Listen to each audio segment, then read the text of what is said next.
right. We've got a lot going on here, Stuart. Following up on this, also waiting to find out what the House is going to do with that tax plan. A vote is expected in the next hour, hour and a half. They have this whole procedure they go through. It is beyond me how these guys get anything done, because they're giving the Senate a run for their money. By the way, after that vote, it does go to the Senate. That could be very, very late tonight before the Senate ultimately does get to vote on it. But we do hear from Mitch McConnell, the Senate leader, that he expects that to happen. Could be in the wee hours of the morning, might not be. But so much hinges on this. Once signed and sealed and done, right to the president's desk, we are told, maybe by the end of the week. He writes off on this. Hard to say. This much is not. We're watching it very closely as the Dow kind of sort of pauses and takes an assessment of all this stuff. We got Charlie Gasparino with us, market watcher Paul Dietrich, and GOP fundraiser extraordinaire Noel Nickpour. Now, Noel, a lot of your buddies who raise a lot of money for Republicans are hoping this is a done deal. The one lone holdout could be Jeff Flake, but that's about it. Yeah. Right? You know, Jeff Flake, who, as we all know, is not going to be running again. He also doesn't want to go down as the only person that pulled a John McCain with a thumbs down. It's not good overall for fundraising. It's not good for morale. And he's still, at the end of the day, he's a Republican. And he voted yes last time, and Corker, who voted no last time, is a yes this time. So you think it's going to go that way? I think there are a lot of moving pieces. I don't look for anybody to hold this thing up, because there's a lot more riding on this than well, there's a lot riding on it, and we all know it, because this could be the end of you know, GOP with midterm elections and a lot of things coming out of the bag. This would be a horrible stab in the back if somebody prohibited this going down. I mean, everybody would be upset about it. You would have a lot the markets would be stunned, right? Well, if that happened, Paul, the markets would be stunned. So, you know, you always hear this, or maybe this great run-up in anticipation and then a sell-off after the fact. What are you looking for? I think the untold story here is what happens after this thing passes. This is going to pass. But this tax bill does not affect every company equally. And what analysts are doing down on Wall Street now is frantically looking through the tax bill and seeing how it's going to affect each individual company. I mean, there are some companies like Microsoft that, you know, they pay 8 to 13% effective tax rates. Yeah, technology companies, you can make an argument, they're going to pay more. They are. They are. Right? They are. But companies that have all their profits in the United States, like Verizon, Home Depot, CVS, things like that, these people pay the full 35% tax rate, and they're going to get a massive earnings increase. Then the question is, what are they going to do with that? What are they going to do with that? Right? We don't know. That's the debate. No, but it doesn't really matter, because there's only certain things you can do with money. You can pay it in dividends. You can do mergers and acquisitions. You can buy back stocks. It's all good for the market. You could put, no, but it's good for the market. But see, here's where I think it becomes an issue for Republicans. You know, is this tax plan so skewed? And listen, I'm for a low corporate tax rate. I don't know how you literally compete in the world with, you know, having it up there with Uganda or wherever, whoever has the 35% with us. You know, I think we're the third. We have the third highest at 35%. But the prevailing real rate for people isn't supposed to be in the high 20s, something like that. 27.1%. So you get it down to 21. That's why you have me on here, to know about that 1%. That's just great. But a lot of the my point is, though, is that I don't think it'll be the panacea of job creation that the Republicans say. I think the first order of business. We've had a lot of job creation already. It's for a lot of good reasons. Yeah, and by the way, that's a Trump job creation, as far as I'm concerned, based on lower regulation. But I think this is going to be first a big boon to stockholders. They're going to do buybacks, and stock price is going to go up, and there may be a pause. But net, this is really good for the markets. And you know, here's one other thing. When the markets go up, average people do benefit. They have pension funds and things of that nature. And, you know, there is a supply side job creation aspect, because more money gets put in the economy. But I'm just going to tell you this one more time, and I keep saying this. In about 3 or 4 states, successful people in 3 or 4 states are paying for this thing. Meaning successful people in New York, in California, in New Jersey, to some extent Maryland, maybe Illinois, maybe it's 5 states, are paying for this because they're getting screwed. Even with the top rate lowered, it's not going to make up for It's not low enough. But when the market goes up, I think the average voter, even if they don't understand the workings of the market, they feel better. They feel better when they see a wall of green. When you're a homeowner in Long Island and you know, dual income, you make $200,000 $250,000, and you're going to pay a lot more in taxes because they got rid of your SALT deduction and they didn't take down the top rate like Reagan would have taken it down, you're going to be really pissed at the Republican Party. Well, we'll see. Now, you mentioned something interesting. You touched on the idea that it could change the multiples on this market. Explain that. Well, it certainly will change the multiples for a lot of companies because the S&P 500 is a cap-weighted index, right, and you have a lot of technology stocks are part of that right. thing. But you start going down the S&P 500, and a lot of those companies pay very high rates. Interestingly, Amazon's probably going to do well. Now, it doesn't have a lot of earnings, but when it does have earnings, it's because most of its money is in the U.S. They're going to get a major benefit out of this. The had and everything else, when the tax cuts go into effect, that will change the multiples and the math on the valuation in the markets, the S&P, the Dow. You buy that. And the earnings. And so you're not going to be able to look at past earnings anymore. And with this happened in 1986. You don't think this market would be ahead of itself? You don't think that there, you know? Well, he's saying it might be. I mean, what I think you're saying is this, and we're getting a market discussion as opposed to the economy.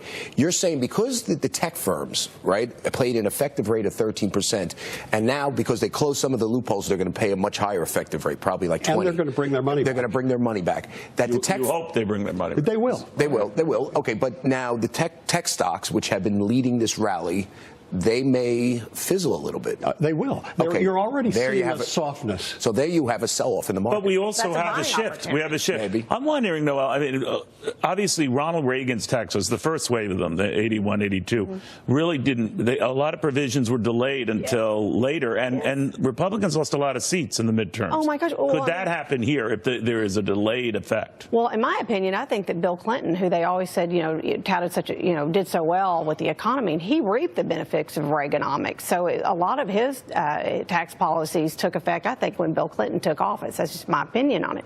But I think that one of the things, I think Art Laffert had said that one of the things about this tax bill is that it's going to be effective immediately. Its implications are going to happen immediately. January 1st, 2018, it's going to be in it. And there are going to be people rejoining the workforce that have been off the record on the numbers. Will they be more inclined to take a second look at Republicans, say they're not so bad?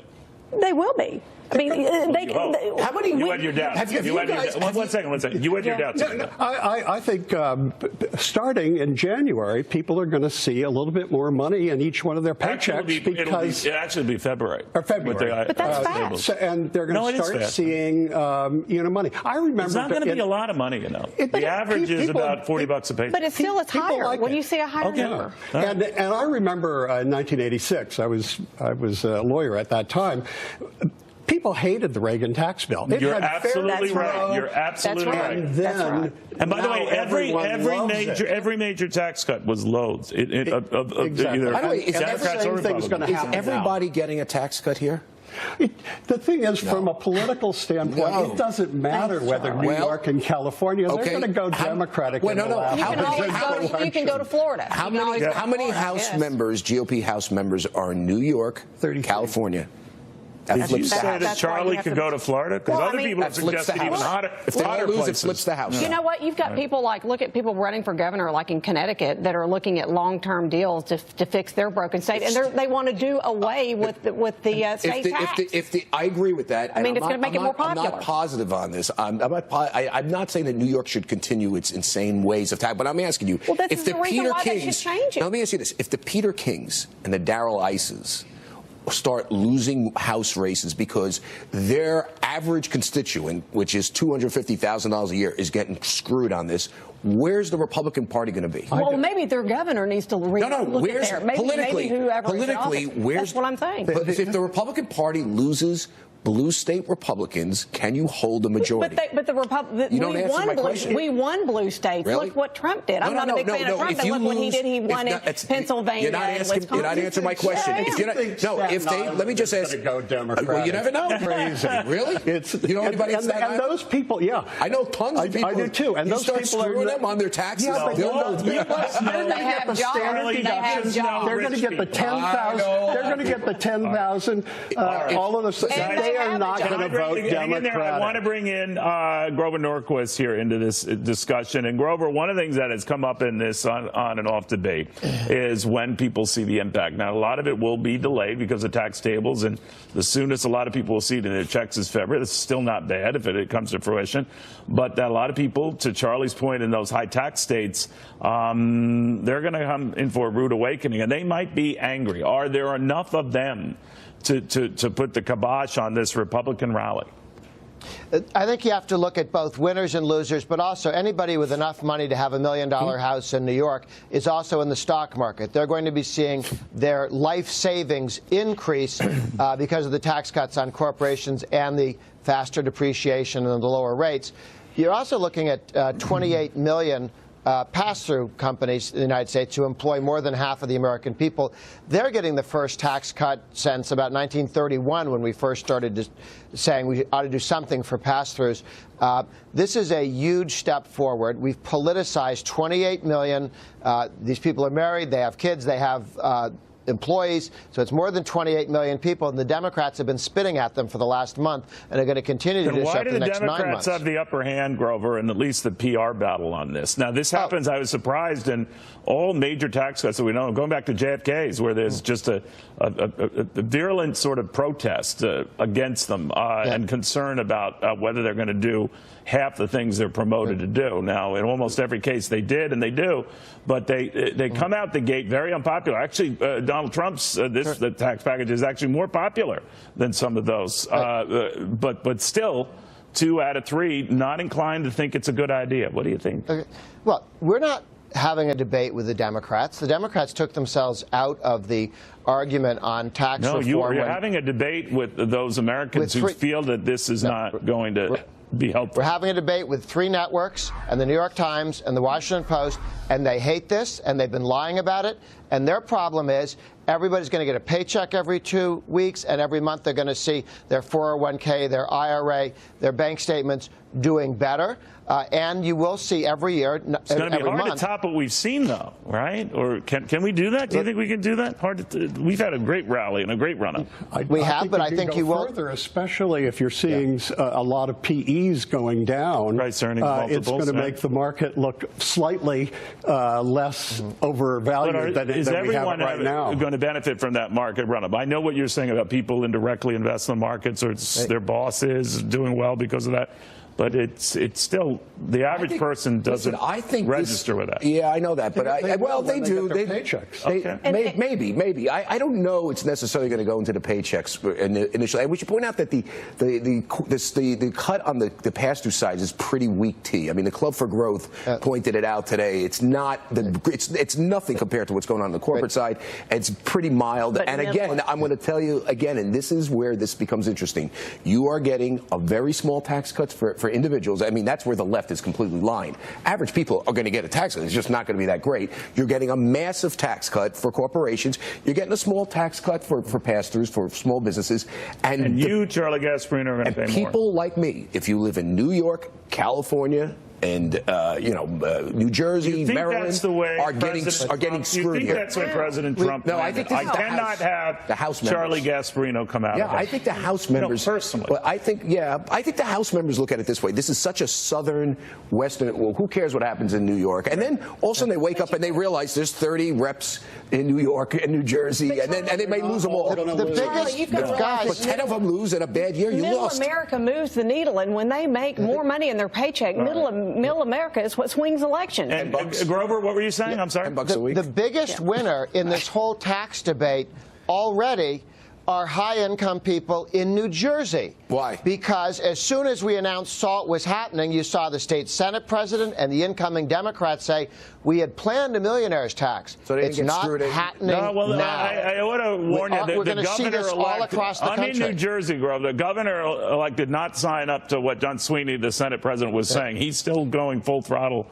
to tax the well-to-do. So watch. If Sweeney's not going to let him do it, He's not going to be able to do it. They're going to be a Are you from series of these Jersey? fights. Are you from Jersey? I'm from Jersey. I think what Grover Watch just the said fight. is that the Republicans they haven't screwed that people in New Jersey just that bad with this plan. We don't have to use language like that. This is the first of a tax cut every year. Well, but that requires Republicans still running the show, right? April is the next budget. April is the next entitlement reform and tax reduction. You're going to see another tax wave reduction in April, you think? Oh, absolutely, yes. They're going to be people are going to say, look at this, we need to fix these, and the Republicans will go, good point, we'll do it by taking rates down further, and there's going to be a lot of room for tax reduction. I don't see that happening. Do you? Oh, yes, absolutely. Okay, well, Mr. Schmidt, I'm wondering where infrastructure is coming in. I talked to some congressmen over the weekend. That's kind of, they've been waiting for tax reform. But if they get infrastructure. In Jersey, that's what we know. We know roads and bridges and working on them for decades. If we spend on infrastructure, we're not going to get any more tax cuts. That means people in New York and Jersey can get screwed. Debbie Downer today. We'll please both sides. All right. I wish we had more time. Blessedly, we do not.